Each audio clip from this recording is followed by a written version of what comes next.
every crime is a wound on the world. We're here to dissect it, layer by layer, to find the truth buried within. This is Anatomy of Crime. The Vatican City. It exists both as a physical place and as a powerful idea. Less than half a square kilometer, it is the smallest sovereign state in the world, a kingdom of marble and faith, nestled in the heart of Rome. Its walls, designed by Michelangelo, are not merely stone. They are a demarcation line between the secular world and a realm of profound spiritual authority, a place of supposed sanctuary and divine order. Within this enclave, every resident is known, every corner is watched. It is a world of ritual, of ancient tradition, and of secrets guarded for centuries. It is, by its very design, a place from which one should not be able to simply vanish. And yet, on a warm summer evening in 1983, that is precisely what happened. A 15-year-old girl, the daughter of a Vatican employee, a citizen of this impenetrable state, walked out of a music lesson in the center of Rome and disappeared into a mystery that would metastasize over 4 decades. Her name was Emanuela Orlandi. Her disappearance was not a simple missing persons case. It was the pulling of a thread that threatened to unravel a tapestry of secrets woven by some of the most powerful and dangerous organizations on Earth. The story that followed would become a dark mirror, held up to the Holy See, reflecting whispered allegations of international espionage, mafia conspiracies, financial corruption at the highest levels of the Church, and a rot deep within the institution itself. It is a case with 1,000 corridors, each leading to another locked door. Today, we dissect the anatomy of a Vatican mystery. We will navigate the labyrinth that is the disappearance of Emanuela Orlandi, exploring how the search for one girl became a search for the truth inside one of the world's most opaque institutions. We will examine the anatomy of a silence so profound, so enduring, that it has protected secrets that have shaken the foundations of faith and power for more than 40 years. Emanuela Orlandi was in every sense a child of the Vatican. Born in 1968, she was the 4th of 5 children of Ercole and Maria Orlandi. Her father, Ercole, was a lay employee of the prefecture of the papal household, an usher who worked directly with the Pope. The family lived inside the Vatican's walls, in an apartment provided by the Holy See. For Emanuela and her siblings, the Vatican gardens were their playground. They would see Pope John Paul II walking, and he would stop to speak with them. Theirs was a life of unique privilege and insular piety, shielded from the chaos of 1980s Rome, a city then rife with political violence, organized crime, and social upheaval. Emanuela was a typical teenager, albeit one with an unusual address.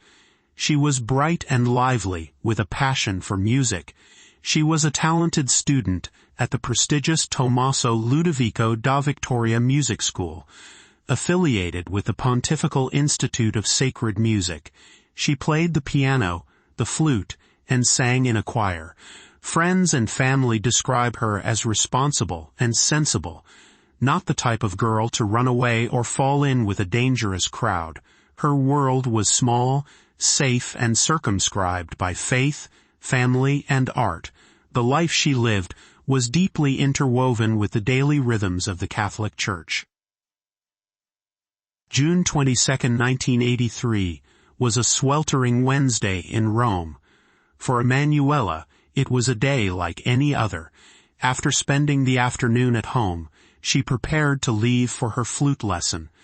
The school was located at the Piazza di Sant'Alinare, next to one of Rome's most famous basilicas. It was a route she took 3 times a week. That afternoon, however, she was running late. She asked her older brother Pietro to give her a ride, but he had other plans and brushed her off. A small, mundane decision that he would come to regret for the rest of his life. Annoyed, Emanuela left on her own, taking the bus for the 20-minute journey into the heart of the city. Sometime after her lesson concluded, around 7 in the evening, Emanuela called home from a public phone. She spoke to one of her sisters. Her voice was excited. She told her that a man had approached her as she left her music class. He was well-dressed, in a green BMW, and he had offered her a job. The man, who claimed to work for the Avon Cosmetics Company, wanted to hire her to distribute flyers at a fashion show for the Sorelle Fontana, a famous Italian fashion house. The pay he offered was astronomical for a teenager in 1,983 to 375,000 lire, the equivalent of over $200 at the time, for just a few hours of work. It was an almost unbelievable offer. Her sister, sensing something was amiss, told her to come straight home so they could discuss it with their parents. Emanuela said she would call back. She never did. As the hours passed, the Orlandi family's initial annoyance curdled into a cold, creeping dread. Emanuela was punctual. She was reliable. This was not like her. Her father, Ercole, went to the music school to look for her.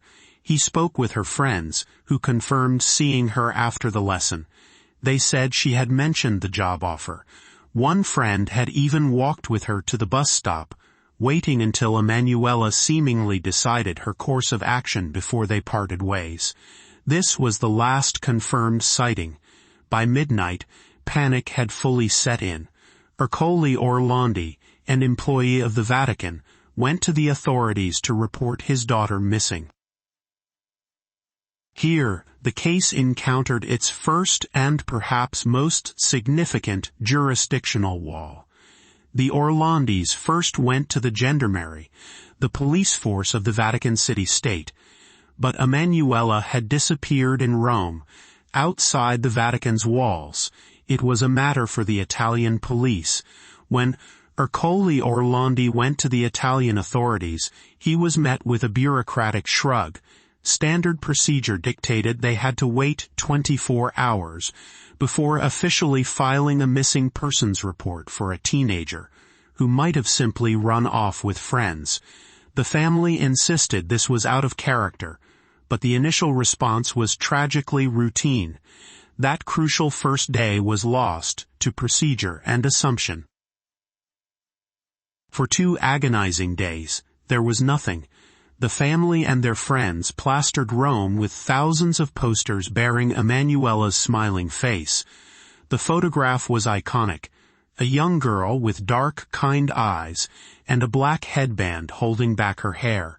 Her face was soon on every newsstand, on every television broadcast in Italy.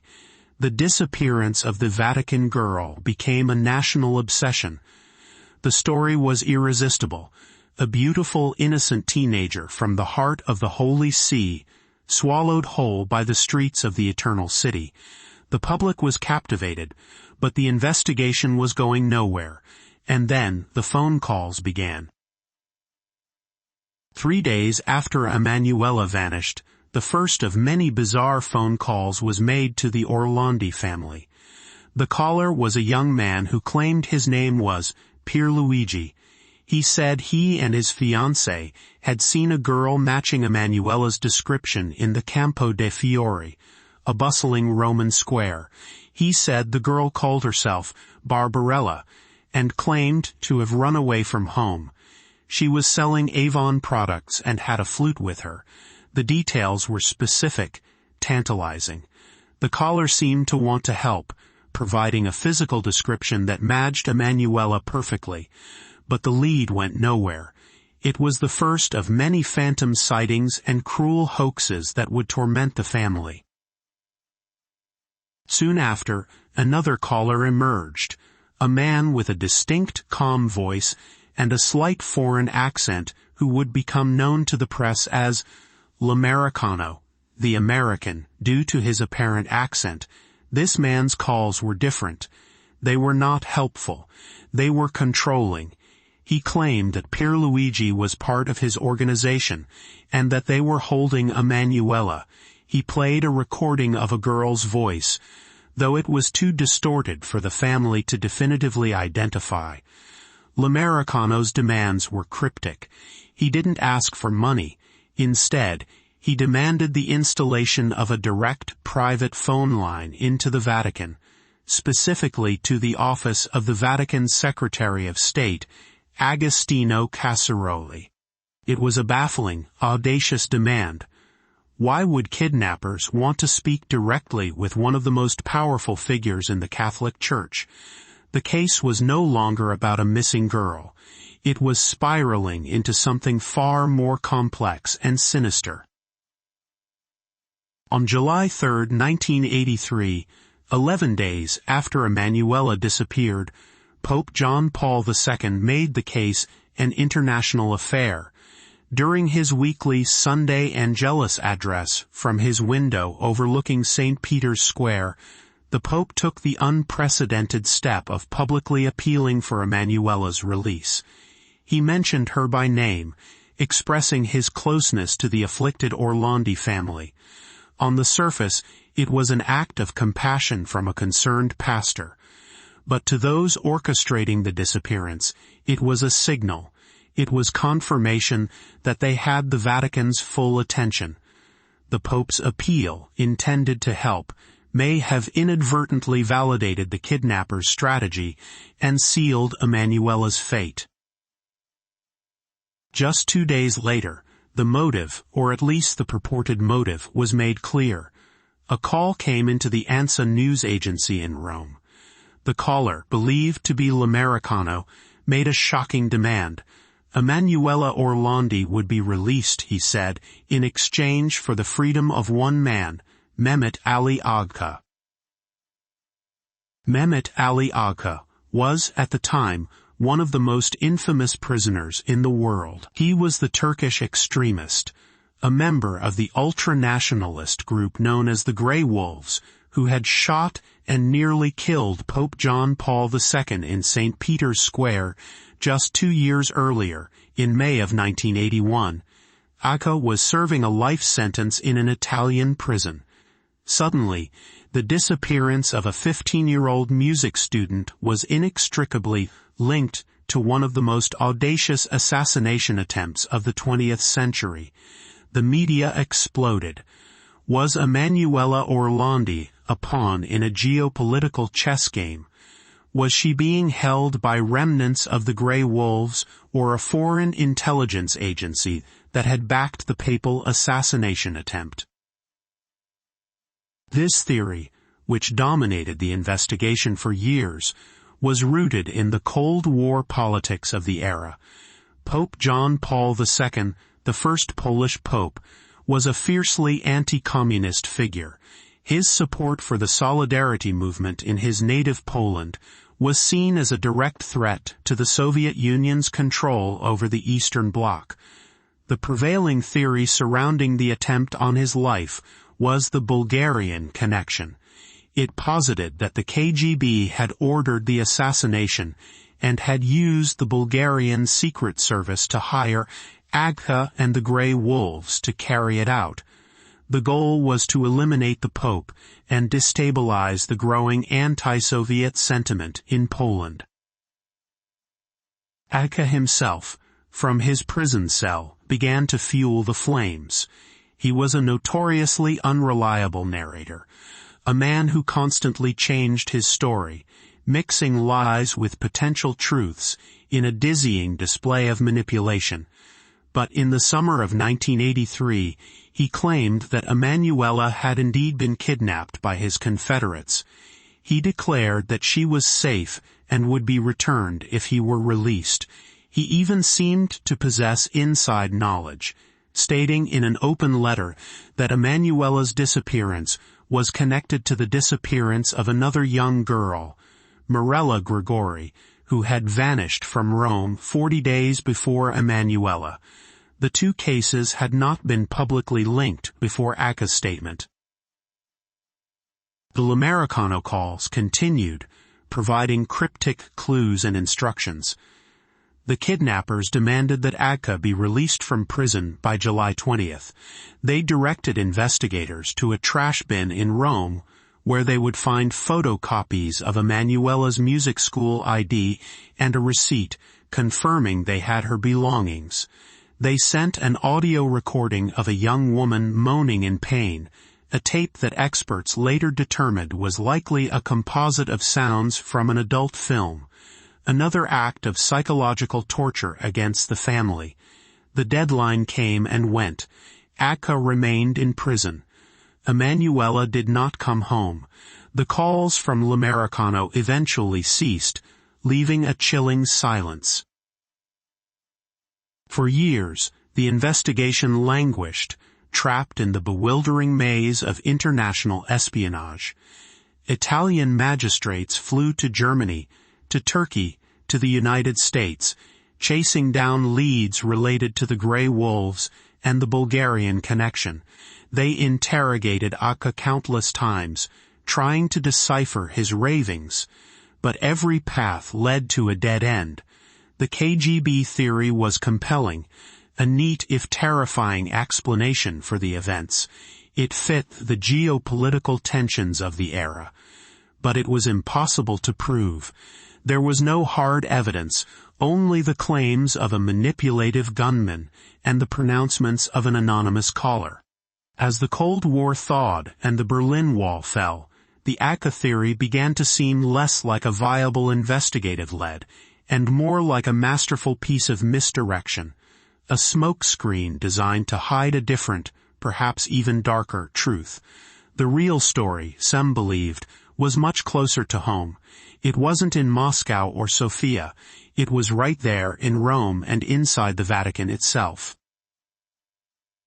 For over 2 decades, the Emanuela Orlandi case remained frozen in time, defined by the enigma of Mehmet Ali Acca. But in 2005, a new and shocking narrative began to emerge, one that shifted the focus from the KGB to a different kind of power, the Italian mafia. The story came from an unlikely source, a television program. During an episode of the Italian cold case show, Chi L'ha Visto, who has seen it, an anonymous caller phoned in live on air. The caller made a cryptic and explosive statement. To find the solution to the case, go and see who is buried in the crypt of the Basilica of Sant'Alinare, and check the favor that Renatino did for the cardinal. The Basilica of Sant'Alinare. This was the very same place where Emanuela had her last music lesson. The name Renatino was instantly recognizable to anyone familiar with Rome's underworld. It was the nickname of Enrico de Pettis, the charismatic and ruthless leader of the Banda della Magliana, Rome's most powerful and notorious criminal syndicate of the 1970s and 80s. The Banda was more than just a street gang. It was a sophisticated criminal enterprise involved in drug trafficking, kidnapping, and murder, with deep connections to neo-fascist terrorists, corrupt politicians, and even Italy's secret services.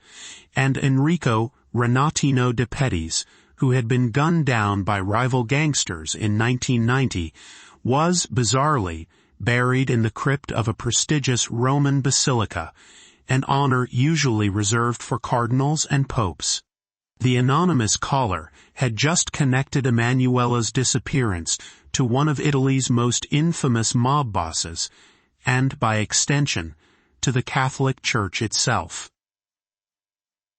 The tip from the television show blew the case wide open. Investigators soon identified the anonymous caller, and their attention turned to a key figure from the Magliana gang's past, Sabrina Minardi, the former lover of Enrico de Pettis. In 2008, Minardi, whose life had spiraled into drug addiction after de Pettis' death, decided to talk. Her testimony was a bombshell. She told prosecutors that it was Enrico de Pettis who had personally orchestrated the kidnapping of Emanuela Orlandi. She claimed that she herself had been involved. That on the afternoon of June 22, 1983, she had driven her own car to a location in Rome where Emanuela was being held, having been snatched off the street moments earlier by de Pettis's men. According to Minardi, Emanuela was held for a period of time in a house owned by a member of the gang before being moved again. Minardi's story was filled with specific, verifiable details, but also with inconsistencies that she attributed to her drug-addled memory. She described the man who allegedly took Emanuela from the street, a gangster known as Sergio, and recounted conversations with de Pettis about the kidnapping. But the most shocking part of her testimony was the motive she provided. De Pettis, she claimed, had not acted alone. He had kidnapped the girl on the direct orders of a powerful figure inside the Vatican, Archbishop Paul Marcinkus. Archbishop Paul Marcinkus, the American-born prelate known as the Gorilla, was the head of the Istituto per l'Opera di Religione, IOR, more commonly known as the Vatican Bank. In the early 1980s, Marcinkus was at the center of one of the biggest financial scandals in Italian history, involving the collapse of the Banco Ambrosiano. The Vatican Bank was the main shareholder in Banco Ambrosiano, and it had provided letters of patronage that allowed the bank's corrupt president, Roberto Calvi, known as God's banker, to borrow billions of dollars. Calvi was found hanged under Blackfriars Bridge in London in 1982, his pockets filled with rocks and cash, in a death that was initially ruled a suicide but later classified as a murder. The theory, as pieced together from Minardi's testimony and other sources, was that the Banda della Magliana had been laundering their vast criminal profits through the Vatican Bank and had also loaned huge sums of money to the IOR.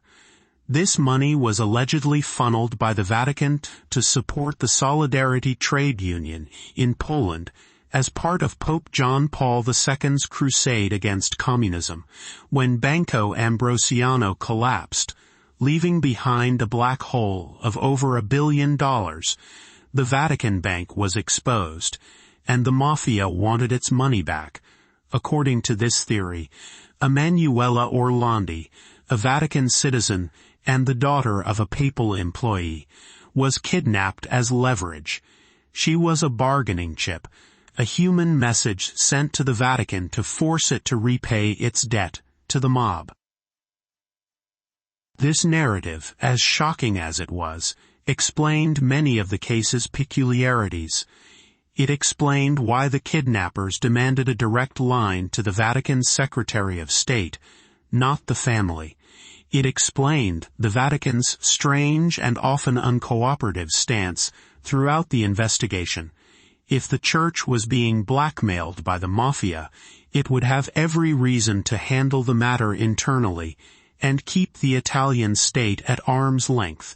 The connection to de Pettis also explained his extraordinary burial place.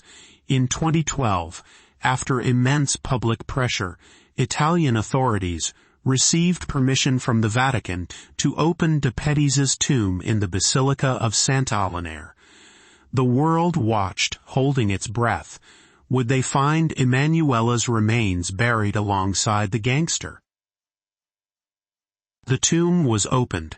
Inside, they found the casket of Enrico de Pettis, just as expected. But there was no sign of Emanuela Orlandi. Forensic analysis of other bones found in the crypt also yielded no matches. It was another dead end, but one that only deepened the suspicion. Why was a notorious mob boss, who was implicated in the disappearance of a teenage girl, granted a burial plot in a holy basilica, the very one she last visited. The official explanation given by the Vicariate of Rome was that de Pettis had been a great benefactor to the poor of the parish. It was an answer that satisfied almost no one. The links between the Vatican, the Banda della Magliana, and the disappearance of Emanuela Orlandi seemed undeniable, yet remained tantalizingly unprovable. The testimony of Sabrina Minardi was compelling, but as a former drug addict, her credibility was constantly under attack. The case needed more, and soon other former members of the gang began to speak, adding more layers to the conspiracy.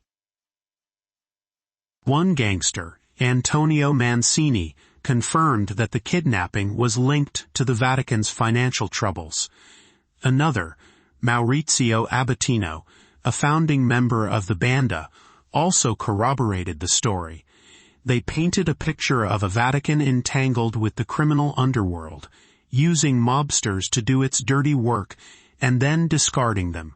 They suggested that the entire ACA connection, the phone calls from L'Americano, and the demands for the terrorists' release were an elaborate red herring, a servizi or a job for the secret services, designed to divert attention from the real motive, money. They were creating a smokescreen of international terrorism to hide a sordid local dispute over mob loans. The theory was that someone with connections to both the Vatican and the Italian secret services had orchestrated the misdirection, and all fingers pointed back to the shadowy networks that thrived in Cold War Italy. This version of events presents a Vatican not as a victim of international politics, but as a compromised institution, willing to deal with violent criminals to further its geopolitical and financial aims, only to find itself caught in a web of its own making. Emanuela Orlandi, in this scenario, was not a pawn in a game between superpowers, but collateral in a dirty war between the princes of the church and the bosses of the Roman underworld. Her fate was decided, not in the Kremlin, but in the back rooms where cassocks and automatic weapons met, and where God's money and blood money became indistinguishable. While the theory of a mafia kidnapping connected to Vatican finances remains one of the most persistent and detailed explanations, another, even more disturbing narrative has been whispered for years. This theory does not involve geopolitics or financial scandals, but something far more intimate and predatory. It suggests that Emanuela Orlandi was not taken for leverage, but for a darker purpose, and that her disappearance was orchestrated not by outsiders to blackmail the church, but by insiders to protect a secret from within. This line of inquiry was given its most prominent voice by a man who spent his life battling evil from inside the Vatican itself, Father Gabriele Amorth, the Holy See's chief exorcist for over 30 years.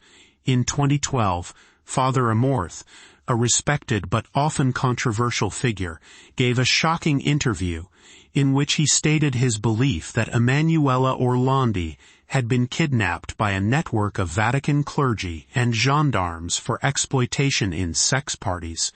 He claimed she was subsequently murdered and her body disposed of. He alleged that this was not an isolated incident, and that a cabal within the Vatican was involved in such activities, even implicating foreign diplomats stationed at the Holy See. Father Amorth's claims were explosive and, for many, beyond belief. He offered no concrete evidence, citing only his sources from within the Vatican's walls. His theory was easily dismissed by some as the morbid fantasy of an old man obsessed with the demonic. Yet it resonated with a public that had become increasingly aware of the global scandal of clerical sexual abuse, the idea that a powerful group within the Vatican could prey on the innocent and use its immense power to cover up the crime was, tragically, no longer unthinkable. It was a pattern of behavior that had been documented in dioceses across the world. This theory suggests a motive of pure evil, where Emanuela was not a pawn but a direct victim. It reframes the entire mystery. The elaborate misdirection involving Mehmet Ali Agca and the Mafia would not be about protecting the Vatican from financial exposure, but about covering up a heinous crime committed by its own people. If a Vatican official was involved in the abduction and murder of a 15-year-old girl, the institution would have every reason to create the most complex and confusing smokescreen imaginable, to lead investigators as far away from its own doors as possible.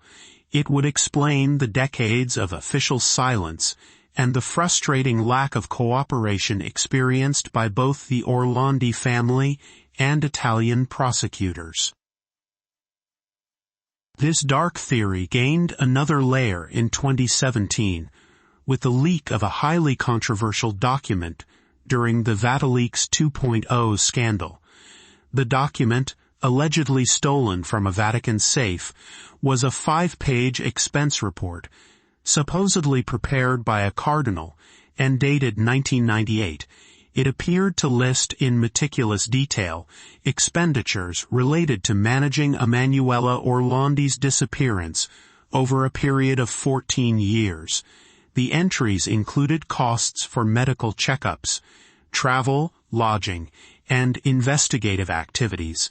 Most shockingly, the document seemed to suggest that Emanuela had been moved out of Italy and had spent time living in a convent in London, under Vatican supervision. The total expenses listed amounted to nearly 500 million lire.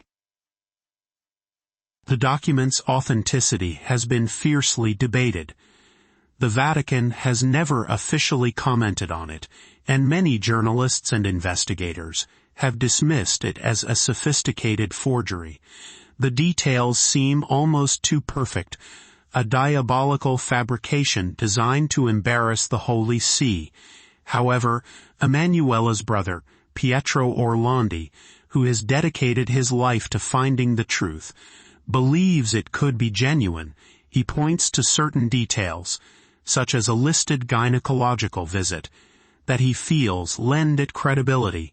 If the document were real, it would rewrite the entire case. It would mean that the Vatican knew where Emanuela was for years, that it orchestrated her life in secrecy, and that it has been lying to her family and the world for 4 decades. It would be a cover-up of unimaginable scale and cruelty. This internal corruption theory paints the most damning portrait of the Vatican. It suggests an institution so concerned with protecting its reputation that it would sacrifice a young girl and her family's quest for justice. It depicts a culture of secrecy so absolute that it can erase a person from the world and then meticulously manage the costs of that erasure. The Vatican, in this narrative, is not a victim or even a compromised partner of the Mafia. It is the primary antagonist, the keeper of the secret, the architect of the labyrinth itself. Emanuela's disappearance, then, is not just an unsolved crime but a symptom of a deep institutional sickness. The search for her becomes a quest to expose a rot at the very heart of the Church, a rot that predators can exploit and that power will do anything to conceal. Whether it was the Mafia, the KGB, or a cabal of priests, all the major theories converge on one central point. The Vatican knows more than it has said. For 40 years, the Orlandi family has pleaded with 3 different popes for the truth. They have met with Vatican officials, prosecutors, and journalists, tirelessly pushing for answers. They have been met, time and again, with a wall of silence. This official silence has been the most consistent and defining feature of the case. It is a silence that has allowed conspiracy theories to flourish in the absence of facts. It is a silence that has felt, to the family, like a form of complicity. In recent years, the ice around the case, frozen for so long, has begun to show cracks. Technology has advanced, new forensic methods have become available, and a new generation of investigators and journalists has refused to let the mystery fade. The persistence of Emanuela's family, particularly her brother Pietro, has kept the case alive in the public consciousness, ensuring that the Vatican cannot simply wait for the world to forget. In 2018, a new and startling lead emerged. Pietro Orlandi's lawyer received an anonymous letter. Inside was a photograph of an angel statue in a Vatican cemetery, and a short, cryptic message. "Look where the angel is pointing." The angel was in the Teutonic Cemetery, a small, ancient burial ground located entirely within the Vatican's walls, reserved for German-speaking members of Catholic institutions. The tip seemed to suggest that Emanuela was buried there, in a place under the full control and jurisdiction of the Holy See. After significant international media pressure, the Vatican agreed to an unprecedented step. In July 2019, they authorized the opening of two 19th century tombs near the angel statue, the final resting places of two German princesses. The world's media gathered outside the Vatican as forensic experts unsealed the stone graves. Once again, there was a sense of breathless anticipation. But what they found was another, even more bizarre mystery. The tombs were completely empty. Not only were Emanuela's remains not there, but the bones of the two princesses who were supposed to be interred within had vanished as well. The Vatican's official explanation was that the remains could have been moved during renovations decades earlier. But for the Orlandi family, it was another cruel disappointment, another rabbit hole in the endless labyrinth. The lead that had seemed so promising had evaporated, leaving behind only more unanswered questions. Despite the setback, the pressure on the Vatican continued to mount. The global success of the 2022 Netflix documentary series, Vatican Girl, brought Emanuela's story to a new international audience, creating a fresh wave of public outrage and demands for transparency. The series highlighted the inconsistencies in the Vatican's position and powerfully showcased the family's 4-decade-long agony. It seemed that the Holy See could no longer afford to remain silent. In January of 2023, in a move that stunned long-time observers of the case, the Vatican promoter of justice, Alessandro Ditti, announced that he was reopening the investigation into Emanuela's disappearance. The decision was made with the full support of Pope Francis. For the first time in 40 years, the Vatican was launching its own official inquiry. Investigators began re-examining all the evidence, from the first phone calls to the most recent tips.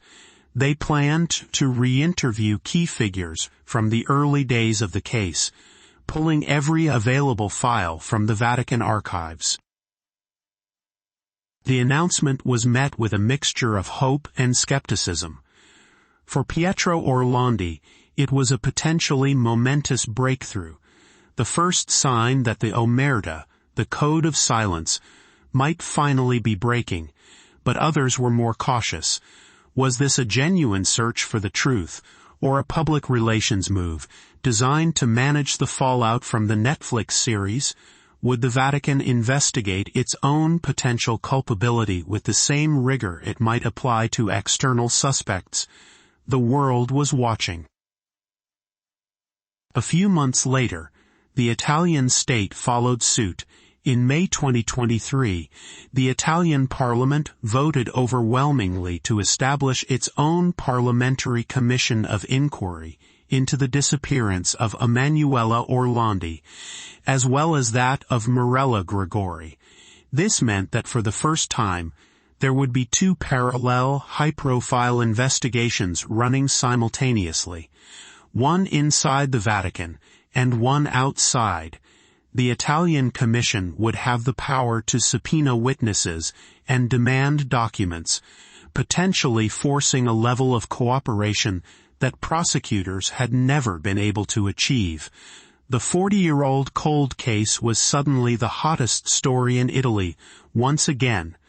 The twin investigations represent what may be the final, best hope of solving this enduring mystery. Today, Emanuela Orlandi remains missing. Her family has never held a funeral. They cling to the slimmest of hopes that she might still be alive. But more than that, they fight for the truth, for a resolution to the not knowing that has been their life's sentence. The case file is a sprawling testament to 4 decades of human effort and institutional failure. It contains thousands of pages of interviews, forensic reports and intelligence briefings. It is a graveyard of promising leads and debunked theories. It speaks of Turkish assassins, Roman mobsters, corrupt bankers, and secretive prelates. Each theory is a self-contained world of intrigue, plausible in its own right, yet none has ever yielded the one thing that matters: Emanuela. The anatomy of this case is, ultimately, the anatomy of a vacuum. It is the story of a void left by a 15-year-old girl, a void that has been filled with the darkest suspicions and most baroque conspiracies imaginable.